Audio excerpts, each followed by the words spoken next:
نحمدہ ونصلی ونسلم علی سیدنا و مولانا محمد نبی الامین المکین الکریم الرؤوف الرحیم اما بعد فاعوذ باللہ من الشیطان الرجیم بسم اللہ الرحمن الرحیم قال اللہ تبارک و تعالی فی القرآن المجید یا ایھا الذین آمنوا کتب علیکم الصیام کما کتب علی الذین من قبلکم لعلکم تتقون وقال قال رسول اللہ صلی اللہ علیہ وآلہ وسلم قال اللہ تبارک و تعالی الصوم لی وانا اجزی بہ صدق اللہ مولانا العظیم ان اللہ وملائکتہ یصلون علی النبی یا ایھا الذین آمنوا صلوا علیہ وسلموا تسلیما۔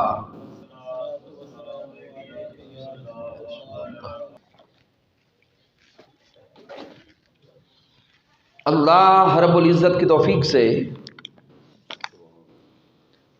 اور تاجدار کائنات صلی اللہ علیہ وآلہ وسلم کے نعلین پاک کے تصدق سے بحمدہ تعالی ہم ماہانہ درس عرفان القرآن کی اس بابرکت نشست میں حاضر ہیں، جس کو پیچھے تسلسل کے ساتھ ہم کم و بیش 3 نشستیں یا 4 نشستیں درس عرفان الحدیث کے ٹائٹل سے کر چکے ہیں، لیکن چونکہ درس حدیث کے لیے ایک خاص معیار اور ایک خاص تیاری درکار ہے، حضور شیخ الاسلام ڈاکٹر محمد طاہر القادری مدہ ذلہ والی کے احکامات کے پیش نظر وہ انشاءاللہ تعالی ہم ماہ رمضان کے بعد تسلسل کو آگے بڑھائیں گے۔ آج انتظامیہ کے مشورہ سے چونکہ ماہ رمضان بالکل قریب ہے، اس لیے آج کا موضوع فضیلت و اہمیت رمضان ہے۔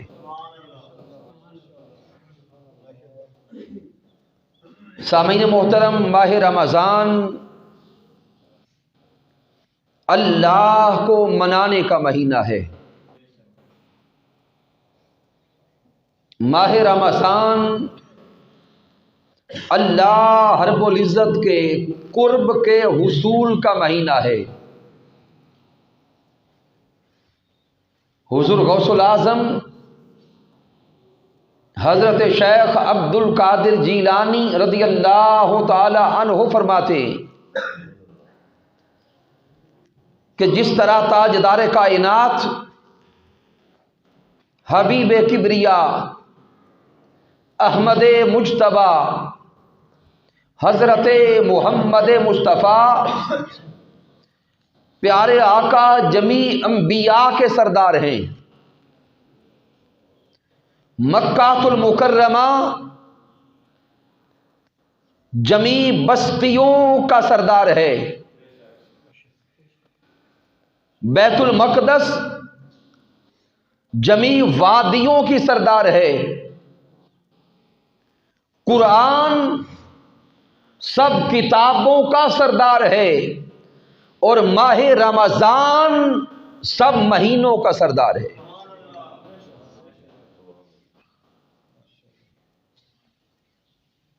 تو آیہ کریمہ کے ترجمہ اور مفہوم کو سمجھنے سے پہلے آئیے لفظ رمضان کو سمجھنے کی کوشش کریں۔ لفظ رمضان جس کو عربی میں رمضان کہیں گے، لفظ رمضان رمضان سے مشتق ہے، را میم ضاد، جس کا معنی ہے سخت گرم پتھر یا سخت گرم زمین۔ انسان کے ذہن میں سوال پیدا ہوتا ہے کہ لفظ رمضان یا رمضان کے اندر گرمی کی شدت کا معنی کیوں ہے؟ تو سامعین محترم، عرفاء بیان کرتے ہیں اور حضور غوث الاعظم نے لکھا ہے کہ جس طرح سخت گرم پتھر یا سخت گرم زمین انسان کے جسم کو جھلسا دیتی ہے، اسی طرح ماہ رمضان بندے کے گناہوں کو جلا دیتا ہے۔ رمضان سے پہلے اگر کوئی گنہگار تھا، سیاہکار تھا، خطا کار تھا، اور اس نے ایمان کے ساتھ ماہ رمضان صیام اور قیام کے ذریعے گزارا، جو رمضان سے پہلے گنہگار تھا، اگر اس نے ماہ رمضان کے حقوق ادا کر لیے تو ماہ رمضان ابھی ختم نہیں ہوتا، مالک کائنات اس کے سارے گناہوں کو مٹانے کا اعلان کر دیتا ہے۔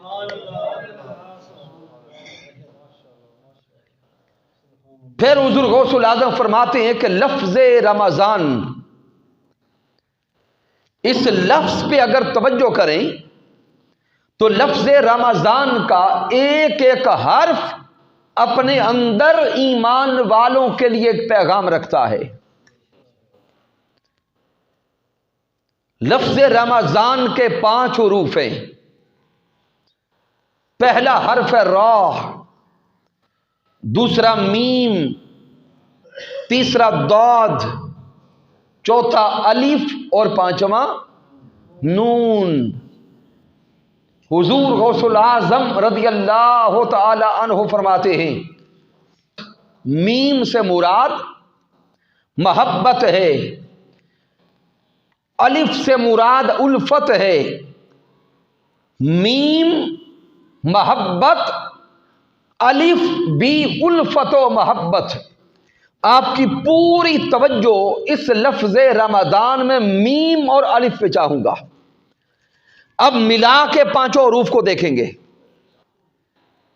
پہلا حرف را، را سے مراد ریاضت و عبادت میں اضافہ کرنا، کہ جو ہی ماہ رمضان کا چاند نظر آئے انسان اپنی ریاضت و عبادت میں اضافہ کر دے، بندگی بجا لانے میں اضافہ کر دے، سجود کرنے میں اضافہ کر دے۔ پیارے آقا علیہ الصلوۃ والسلام نے ارشاد فرمایا اذا دخل شہر رمضان فتحت ابواب الجنہ وغلقت ابواب جہنم وسلسلت الشیاطین۔ میرے آقا فرماتے ہیں جو ہی ماہ رمضان کا چاند نظر آتا ہے رب کائنات جنت کے سارے دروازے کھول دیتا ہے، جہنم کے سارے دروازے بند کر دیتا ہے، شیاطین کو جکڑ دیتا ہے۔ تو سامعین محترم، تاجدار کائنات کا یہ فرمان اقدس بھی اسی طرف ایمان والوں کو بلا رہا ہے کہ جو ہی ماہ رمضان کا چاند نظر آئے، اے رب کی بارگاہ میں جھکنے والوں، اپنی ریاضت و عبادت میں اضافہ کر دو۔ دن کا سیام ہو، راتوں کا قیام ہو، راتوں کو رب کی بارگاہ میں کھڑے ہو کر کبھی قیام کریں، کبھی رکوع کریں، کبھی سجود کریں، کبھی تلاوت قرآن کریں، رب کائنات کی بارگاہ میں اپنے آپ کو ہر وقت یوں جھکا کے رکھیں اور رب کی بارگاہ میں ہر وقت اپنی ذات کو یوں مستعد رکھیں کہ جس سے رب کائنات راضی ہو جائے۔ پہلا حرف را، اب میم پہ آئیں۔ میم سے مراد ہے محبت، را سے مراد ریاضت و عبادت ہے۔ میم بتا رہا ہے کہ وہ ریاضت و عبادت کرنی کیسے ہے، محبت الہی کو من میں سجا کر، کہ رب کی بارگاہ میں جھکنے والے پہلے مولا کی محبت کو سینے میں سجا، اپنے من کو مولا کی محبت سے مزین کر، اپنے من کو رب کے عشق سے سنوارتا جا۔ اس مولا کا عشق، مولا کی محبت سینے میں سجا کر تو جب عبادت میں لگ جائے گا، روزے اللہ کی رضا کے لیے رکھے گا، قیام اللہ کی رضا کے لیے کرے گا، سیام اللہ کی رضا کے لیے رکھے گا، تو پھر حرف ضاد اپنا پیغام دیتا ہے کہ رب کی محبت میں قیام، رکوع اور سجود کرنے والے اب ضاد کا پیغام سن لے۔ اے عشق الہی میں وارفتگی کے ساتھ قیام و سیام کرنے والے، اب رب تجھے جنتوں کی ضمانت عطا کرتا ہے۔ ضاد سے مراد ہے ضمانت الہی، کہ پھر رب کائنات جنت کی ضمانت دیتا ہے، پھر مالک کائنات بخشش کی ضمانت دیتا ہے۔ اب سامعین محترم آگے حرف الف پہ آئیں۔ الف سے مراد بھی الفت و محبت ہے۔ میں نے عرض کیا تھا کہ میم اور الف کو مرکز میں لائیں۔ میم سے مراد بھی محبت، الف سے مراد بھی الفت و محبت۔ ذہن سوال کرتا ہے، مولا ایک لفظ کے اندر دو بار محبت کا استعارہ لانے کا سبب کیا ہے؟ دو بار الفت و محبت کو لانے کا اشارہ کیا ہے؟ تو جواب نصیب ہوتا ہے، جب انسان میم کے مقام پہ تھا تو محب بندہ تھا، محبوب مولا تھا۔ بندہ محبت الہی کو سینے میں سجا کر ریاضت کرتا رہا، عبادت کرتا رہا، مجاہدہ کرتا رہا۔ کبھی جب بندہ مراقبہ میں رہا، کبھی جب بندہ سجود میں جا کر لمبے لمبے سجدے کر کے اپنے مولا کو منانے کی کاوش کرتا رہا۔ ضاد کے مقام پر رب کائنات نے جنت کی ضمانت عطا کی تھی، لیکن اس بندے نے ریاضت کو جاری رکھا، عبادت کو جاری رکھا، مجاہدہ کو جاری رکھا، مراقبہ کو جاری رکھا۔ جب الف کے مقام پہ پہنچا تو رب کائنات پکار کے کہتا ہے، اے بندے اب تیری ریاضت اس مقام پہ پہنچ چکی ہے کہ میم کے مقام پر محب تو تھا، محبوب میں تھا۔ اے بندے اب میں رب ہو کے تجھ سے محبت کا اعلان کرتا ہوں۔ الف کے مقام پر رب کائنات اس بندے سے محبت و الفت کا اظہار کرتا ہے۔ اب یہ محبت کا رشتہ دو طرفہ بن گیا، اب یہ محبت و چاہت کا تعلق دو طرفہ بن گیا۔ کسی مقام پہ رب بندے سے محبت کرتا ہے، بندہ اپنے رب سے محبت کرتا ہے۔ اسی کی طرف اشارہ کرتے ہوئے حضرت اقبال نے فرمایا تھا، خودی کو کر بلند اتنا کہ ہر تقدیر سے پہلے خدا بندے سے خود پوچھے، بتا تیری رضا کیا ہے۔ کہ بندے تو ریاضت و عبادت سے اپنی ذات کو بلند کرتا جا، تو مجاہدہ و مراقبہ سے اپنی ذات کو بلند کرتا جا، تو رب کی بارگاہ میں جھکتا جا، مولا تجھے اٹھاتا جائے گا۔ تو سامعین، جب الف کے مقام پہ پہنچ گئے تو اب یہ مولا کے ساتھ رشتہ دو طرفہ بن گیا۔ جب یہ رب کی ذات کے ساتھ محبت و چاہت کا دو طرفہ رشتہ قائم ہو گیا، پھر لفظ رمضان کا آخری حرف نون بولتا ہے، بندے اب اپنے من میں دیکھ تو صحیح، رب کا نور تیرے من میں اتر رہا ہے۔ پھر مالک کائنات کا جلوہ انسان کے من میں اترتا ہے، پھر مولا کا نور انسان کے دل میں اترتا ہے، پھر وہ انسان چلتا تو زمین پر ہے، چلتا تو یہی ہے، پھرتا یہی ہے، اس کا جسم تو زمین پر ہوتا ہے لیکن اس کا من عرش پہ ہوتا ہے، جس کو حضور شیخ الاسلام نے فرمایا کہ اے بندے اپنی ذات کو یوں بنا کہ تو فرشی رہے، تیرا من عرشی ہو جائے۔ تو جب یہ نور الہی انسان کے من میں اتر آتا ہے تو پھر انسان زمین پہ رہتے ہوئے عرشی ہو جاتا ہے۔ اور اسی کی طرف عرفاء اشارہ کرتے ہیں کہ انسان اپنے دل میں جھانک کر مولا کے جلوہ کا نظارہ کرتا ہے۔ تو سامعین، لفظ رمضان کو جب سمجھ گئے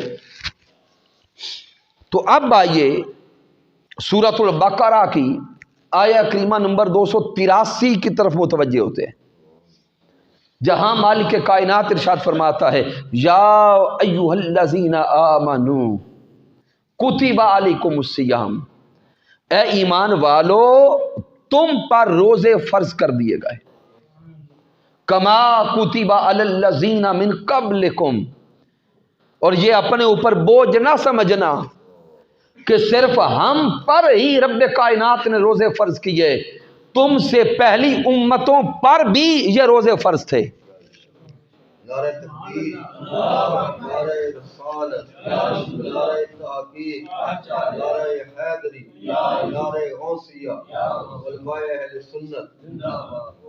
پھر مالک کائنات اس آیہ کریمہ کے آخری حصہ میں روزے کی فرضیت کا مقصد بیان کرتا ہے، لعلکم تتقون، اے بندے روزے تم پر اس لیے فرض کیے ہیں کہ تمہیں تقوی کی دولت نصیب ہو جائے، یعنی روزہ کا مقصود تقوی ہے۔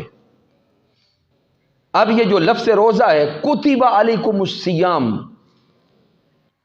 لفظ سیام پہ غور کریں گے۔ لفظ سیام جمع ہے، اس کا واحد صوم ہے۔ آئیے اب غور کریں کہ صوم یعنی روزہ کہتے کسے ہیں؟ لفظ صوم کا لغوی معنی ہے رک جانا۔ لفظ صوم کا معنی کیا ہے؟ رک جانا۔ ذہن میں سوال پیدا ہوتا ہے کہ کس شے سے رکنا؟ اب یہ جو لفظ صوم ہے، اس کی ایک تعریف فقہا نے کی ہے، ایک تعریف عرفاء نے کی ہے۔ فقہا کہتے ہیں روزہ کیا ہے؟ الامساک عن المفطرات۔ فقہا کہتے ہیں وقت معین میں وہ کام جن کے کرنے سے شریعت نے منع کیا ہے ان سے رکا جائے، یعنی سحری سے لے کر افطار تک 3 کاموں سے رک جانا روزہ کہلاتا ہے۔ کھانے سے رک جانا، پینے سے رک جانا اور عمل زوجیت سے رک جانا۔ فقہا کہتے ہیں کہ روزہ وقت معین یعنی سحری سے لے کے افطار تک ان 3 کاموں سے رک جانے کا نام ہے۔ فقہا کے نزدیک روزہ مکمل ہو گیا۔ لیکن عرفاء کہتے ہیں کہ اللہ کے بندو کیا روزہ صرف ایک مہینے کے لیے آتا ہے؟ عرفاء کہتے ہیں کہ روزہ تو ساری زندگی کے لیے آتا ہے۔ فقہا نے کہا کہ وقت معین میں 3 کاموں سے رک جانے کا نام روزہ ہے، لیکن عرفاء کہتے ہیں کہ اگر انسان ماہ رمضان کے اندر ان 3 کاموں سے رکا رہے لیکن کیا وہ حرام خوری کرتا رہے تو روزہ ہو جائے گا؟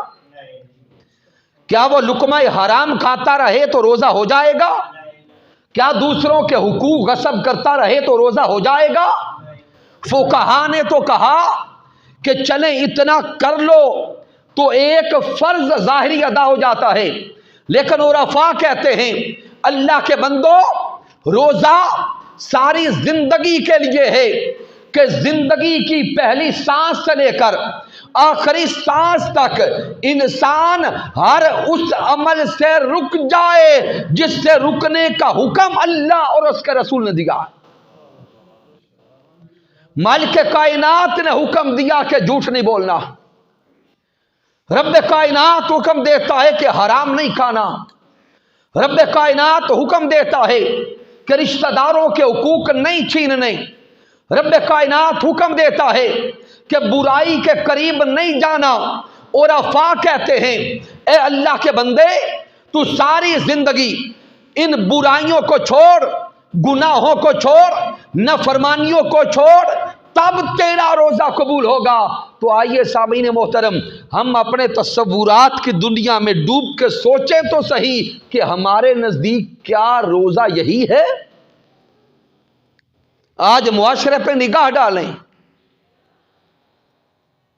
اور ابھی انہی دنوں بے شک آپ بازار کا وزٹ کر کے دیکھیں، بہت ساری ایسی چیزیں ہیں جو شاید آپ کو ناپید نظر آنے لگے۔ اسی ملک میں رہنے والے، حاجی کہلانے والے، نمازی کہلانے والے، تہجد گزار کہلانے والے تاجر منافع خوری کی تیاریاں کر رہے ہیں۔ ادھر ماہ رمضان کا چاند نظر آتا ہے، ساتھ منافع خوری کا بازار گرم ہو جاتا ہے۔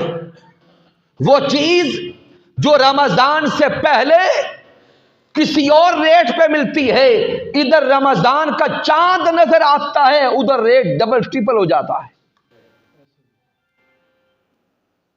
اور بڑے بڑے حاجی صاحبان آج کل اپنے نیچے سیلز مینز کو یہ سمجھاتے نظر آتے ہیں کہ بھئی چھری تیز کر لو، میں نے شوال میں عمرہ کرنے جانا ہے۔ تو سامعین محترم، عرفاء نے، فقہا نے اور دین اسلام نے جو روزہ کی تعریف سمجھائی ہے وہ یہی ہے، روزہ اسی کا ہے جو ہر گناہ اور برائی کو چھوڑ دیتا ہے۔ اور پھر عرفاء ایک اور رات سمجھاتے ہیں کہ روزہ ایک تصور پختہ کرنے آتا ہے کہ بندے اللہ دیکھ رہا ہے، اے اللہ کے بندے اللہ دیکھ رہا ہے۔ اور یہ تصور کیسے پختہ ہوتا ہے؟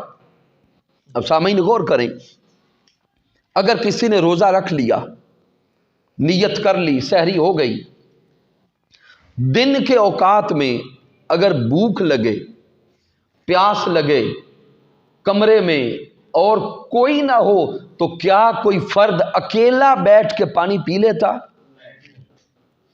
کھانا کھا لیتا ہے؟ نہیں۔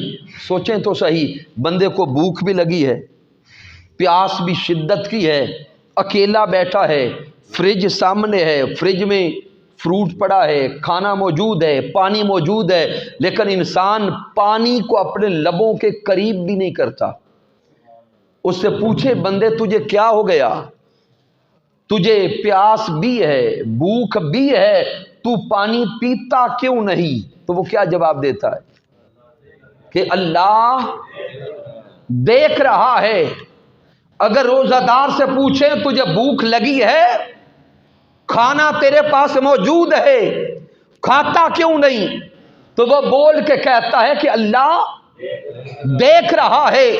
عرفاء من پہ دستک دیتے ہیں، دل کے دروازے پہ دستک دیتے ہیں اور پوچھتے ہیں اے روزہ رکھنے والے سوچ تو صحیح، کیا وہ اللہ صرف رمضان میں دیکھتا ہے؟ نہیں، وہ رب تو ہر لمحہ دیکھتا ہے۔ تو جب ماہ رمضان انسان کو یہ تصور دیتا ہے کہ میں کھانا اس لیے نہیں کھاتا کہ مجھے اللہ دیکھ رہا ہے، پانی اس لیے نہیں پیتا کہ مجھے اللہ دیکھ رہا ہے، اس لیے اے بندے اب اس تصور کو اپنی زندگی پہ حاوی کر، اس تصور کو زندگی کا حصہ بنا اور یہ سوچ اپنے ذہن میں پختہ کر لے، جب تو گناہ کے قریب جائے گا تو سوچ لینا کہ میرا اللہ دیکھ رہا ہے۔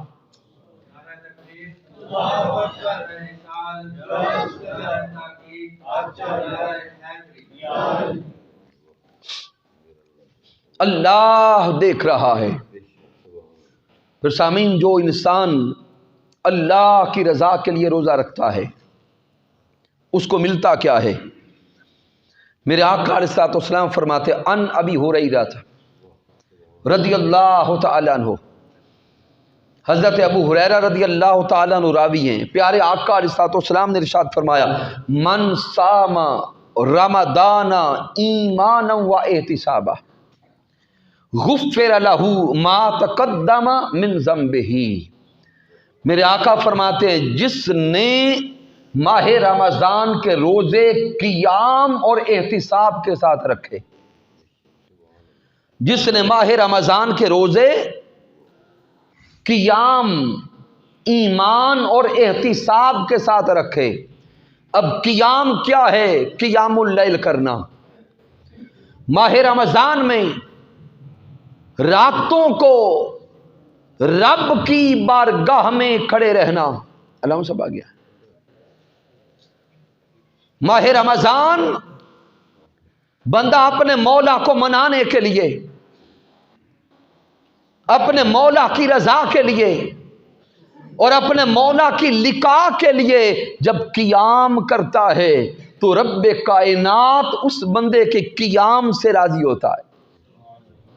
میرے آقا فرماتے ہیں من صام رمضان ایمانا و احتسابا، پھر وہ بندہ اپنا احتساب کرے، محاسبہ نفس کرے کہ میری زندگی پہلے کب، کیسے، کہاں گزری ہے اور اب میں کس طرف جا رہا ہوں۔ محاسبہ نفس کرتے ہوئے جو انسان ماہ رمضان کے روزے رکھے، تاجدار کائنات فرماتے ہیں غفر لہ ما تقدم من ذنبہ، رب کائنات اس انداز کے ساتھ رمضان گزارنے والے کے سارے گناہ معاف کر دیتا ہے۔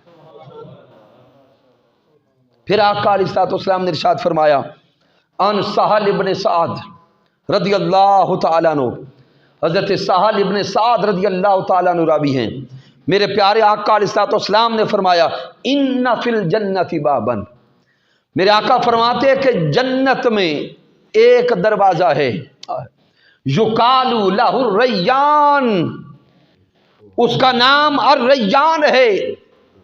میرے آقا نے فرمایا کہ جنت کے دروازوں میں سے ایک دروازہ اس کا نام الریان ہے، یوم قیامت باب الریان سے رب کائنات صرف روزہ داروں کو جنت میں داخل فرمائے گا۔ اب دیکھتے جائیں کہ مولا روزہ داروں کو کیا کیا انعام سے نوازتا ہے۔ کبھی میرے آقا فرماتے ہیں غفر لہ ما تقدم من ذنبہ، مالک کائنات روزہ داروں کے سارے گناہ مٹا دیتا ہے۔ پھر آقا فرماتے ہیں کہ ان روزہ داروں کو مالک کائنات باب الریان سے جنت میں داخل فرماتا ہے۔ اب سامعین لفظ ریان پہ غور کریں گے۔ عمومی معنی تو آپ سمجھ گئے، باب الریان، لیکن لفظ ریان کا معنی ہے پیاسے کو سیراب کرنا، پیاسے کو سیراب کرنا، پیاسے کی پیاس بجھا دینا۔ اب ذہن میں ایک سوال پیدا ہوتا ہے کہ مالک کائنات نے روزہ داروں کے لیے باب الریان کیوں رکھا؟ اس لیے کہ روزہ دار اللہ کی رضا کے لیے دنیا میں بھوکے اور پیاسے رہتے، روزہ دار اللہ کی رضا کے لیے اس دنیا میں بھوکے اور پیاسے رہتے ہیں۔ وہ اللہ کے بندے جو اس دنیا میں اللہ کی رضا کے لیے بھوکے اور پیاسے رہتے ہیں، مالک کائنات میدان قیامت میں اور یوم آخرت میں ان پیاسوں کی پیاس الریان کے ذریعے بجھائے گا۔ اب ذہن میں ایک اور سوال پیدا ہوگا کہ مولا جب ہم میدان حشر میں ہوں گے تو ان پیاسوں کی پیاس تو کیسے بجھائے گا؟ کیا ان کو جامی شیری پلائے گا؟ کیا کولڈ ڈرنکس پلا کے ان کی پیاس بجھائے گا؟ تو جواب آتا ہے کہ یہ دنیا کے مشروبات تو فنا ہو جائیں گے، یہاں کا کوئی مشروب وہاں نہیں ہوگا۔ تو مولا پھر بتا نا ان پیاسوں کی پیاس تو کیسے بجھائے گا؟ تو جواب ملتا ہے الصوم لی وانا اجزی بہی او اجزا بہی۔ جواب آتا ہے کہ یہ روزہ دار پانی کا پیاسا نہیں ہے، میری ملاقات کا پیاسا ہے۔ روزہ دار مالک کائنات کے قرب کا پیاسا ہے، روزہ دار رب کائنات کے جلوہ کا پیاسا ہے، روزہ دار مالک کائنات کی دید کا پیاسا ہے۔ ارے وہ روزہ دار جس نے اخلاص کے ساتھ اپنے مولا کی ملاقات کے لیے، اپنے مولا کو منانے کے لیے، مولا کو پانے کے لیے اور رب کائنات کے دیدار کے لیے روزہ رکھا ہوگا، وہ روزہ دار جب میدان حشر میں پہنچے گا، میرے آقا فرماتے ہیں رب کائنات اس روزہ دار کو باب الریان سے جنت میں داخل کرے گا، اور وہ روزہ دار جو رب کی دید کا پیاسا ہے ادھر باب الریان سے مولا جنت میں داخل کر کے روزہ داروں کو بے حجاب اپنا دیدار عطا کر دے گا۔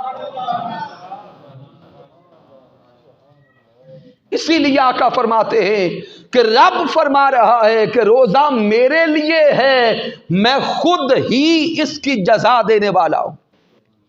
اور عرفاء نے ترجمہ کیا کہ رب کائنات خود ارشاد فرماتا ہے کہ بندو روزہ میرے لیے ہے، میں خود ہی اس کی جزا ہوں۔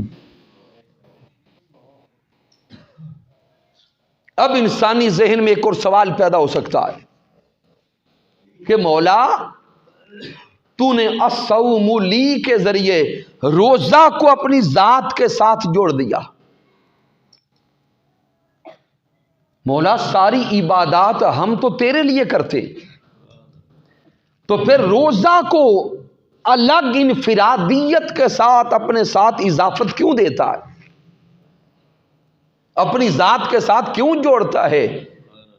تو سامعین محترم، حضور شیخ الاسلام ڈاکٹر محمد طاہر القادری کی کتاب صوم کا مطالعہ کریں، دوسری کتاب روزہ اور اعتکاف کا مطالعہ کریں۔ آپ نے یہ حکمت اور راز وہاں بیان کیے ہیں کہ روزہ کو مالک کائنات نے خصوصیت کے ساتھ اپنی ذات کے ساتھ اس لیے جوڑا ہے کہ یہ روزہ کی رضا کے لیے بھی۔ نماز کس کے لیے پڑھتے؟ اللہ رب العزت کی رضا کے لیے۔ زکوٰۃ بھی دیتے ہیں اللہ کی رضا کے لیے، عمرہ اور حج کرنے جاتے اللہ کی رضا کے لیے، تو پھر روزہ کو الگ شان کیوں بخشی گئی؟ تو سامعین یاد رکھ لیں، باقی ساری عبادات میں ریاکاری کا شائبہ موجود ہے۔ کیوں؟ جب انسان نماز پڑھنے کے لیے گھر سے چلا تو گھر والوں کو بھی پتا ہے کہ بیٹا نماز پڑھنے گیا، جس گلی میں چل کے آیا محلے والوں نے دیکھا، محلے والوں کو بھی پتا ہے کہ یہ جوان نماز کے لیے گیا، اور جب جماعت میں کھڑا ہو کے نماز ادا کر رہا ہے تو مسجد کے اندر نمازیوں کو بھی نظر آ رہا ہے کہ یہ جوان نماز ادا کر رہا ہے۔ تو سامعین محترم، بندہ نیت تو یہی لے کے آیا تھا کہ اللہ کے لیے پڑھنی ہے، لیکن اگر کسی لمحے اتنا بھی خیال آ گیا کہ مجھے راستے والے، گھر والے یا مسجد والے نماز پڑھتے دیکھ کے نمازی کہیں، تو ریاکاری کا شائبہ نکل آیا، دنیا کی عزت اور دکھلاوا سامنے آ گیا۔ شاہ صاحب آگے آ جائیں۔ اسی طرح سامعین محترم، جب زکوٰۃ ادا کرتے ہیں، محترم قبلہ سید تحسین شاہ صاحب، نعرہ رسالت، نعرہ تحقیق، نعرہ حیدری، علماء اہل سنت۔ تو سامعین اسی طرح جب زکوٰۃ دیتے ہیں، اگر محلے میں کسی اور کو نہ بھی پتا ہو تو جس کے ہاتھوں میں دے رہے ہیں وہ تو جانتا ہے کہ یہ مجھے دے رہا ہے۔ اگر ذہن میں کسی لمحے اتنا بھی خیال آ گیا کہ اس کو دے رہا ہوں، یہ کل جھک کے مجھ سے سلام کرے گا، تب بھی ریاکاری آ گئی۔ اگر عمرہ اور حج کرنے گئے تو نیت کرنے سے لے کر کاغذات جمع کروانے تک، پھر جہاز میں بیٹھنے سے لے کر مناسک عمرہ اور حج ادا کرنے تک، پھر واپس آنے تک ہزاروں سینکڑوں لوگ جانتے اور دیکھتے ہیں۔ اگر یہ سوچ آ گئی کہ مجھے مناسک حج اور عمرہ ادا کرتے دیکھ کر لوگ حاجی کہیں، لوگ صالح کہیں، لوگ نیک کہیں، تو یہاں بھی ریاکاری کا شائبہ نکلتا ہے۔ لیکن رمضان کے روزہ کو دیکھیں، جب انسان سحری کرتا ہے، جن کے ساتھ بیٹھ کے سحری کر رہا ہے وہ بھی نہیں جانتے کہ اس نے روزہ کی نیت کی ہے یا نہیں کی۔ ممکن ہے کہ سحری تو سارے گھر والوں کے ساتھ کی ہو، لیکن روزہ کی نیت نہ کی ہو۔ تو رب کائنات نے روزہ کو بالخصوص اپنی ذات کے ساتھ اس لیے جوڑ دیا کہ روزہ میں ریاکاری نہیں، شائبہ نہیں۔ وہ بندہ جو مولا کی ذات کی خاطر بھوکا اور پیاسا رہتا ہے، رب کائنات اسے یہ اجر عطا کرتا ہے۔ رب فرماتا ہے بندے روزہ میرے لیے ہے، تو میدان حشر میں آ، میدان حشر میں بعد از قیامت جنت کے اندر پھر مولا پردے اٹھا کے اس بندے کو اپنی لقاء عطا فرما دیتا۔ پھر آقا علیہ الصلوۃ والسلام نے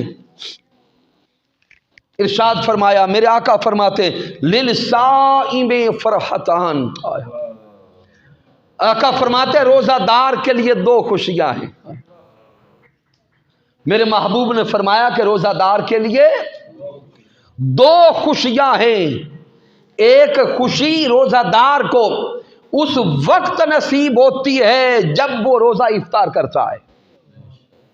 اب سوچیں نا، سارا دن بندہ بھوکا پیاسا رہا، جب افطار کا وقت قریب آتا ہے دسترخوان سج جاتا ہے، کھجوریں پڑی ہیں، مشروب پڑے ہیں، کھانے پڑے ہیں، ابھی 5 منٹ رہتے ہیں، 2 منٹ رہتے ہیں، بندہ ان کو دیکھتا ہے، ایک فرحت محسوس کرتا ہے، خوشی محسوس کرتا ہے۔ اور جب وقت ہوتا ہے افطار کا، ادھر بندہ منہ میں حضور کی سنت ادا کرتے ہوئے روزہ افطار کرتا ہے، من میں ایک خوشی کی لہر دوڑ جاتی ہے کہ مولا تیرا کرم ہوا کہ میرا روزہ مکمل ہو گیا۔ تو میرے آقا فرماتے للصائم فرحتان، روزہ دار کے لیے دو خوشیاں ہیں۔ پہلی خوشی، روزہ دار کو وقت افطار نصیب ہوتی ہے، اور دوسری خوشی روزہ دار کو یوم قیامت نصیب ہوگی جب مالک کائنات سارے پردے اٹھا کے روزہ دار کو اپنا دیدار عطا کر دے گا۔ لیکن یہ ساری خوشیاں نصیب تب ہوں گی جب مقصد روزہ حاصل ہو جائے گا۔ لعلکم تتقون،